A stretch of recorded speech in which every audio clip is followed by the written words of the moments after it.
Utebuko, when she was responding around is story ska Sage, right? Uguti, she's under idakamizwa and all of that. She's not saying, no, I'm not. She's just like, have I deleted someone before? As in, they don't matter. As in, then you do take them.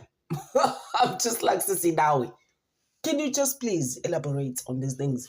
Just explain it because you're not clear around this dakamizwas.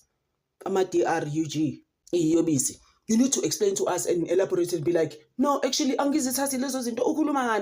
because my thing is that when she's trying to tell us and responding around the Sage guy and his claims, she's not necessarily like, no, please, I'm not that person. She's giving us that narrative. You're going to know, actually, Ngiyazithatha is dakamizwa, so what? But remember, I had said, Utebogo Tobejane, her things or her story, basically, or her own vision, is very sketchy.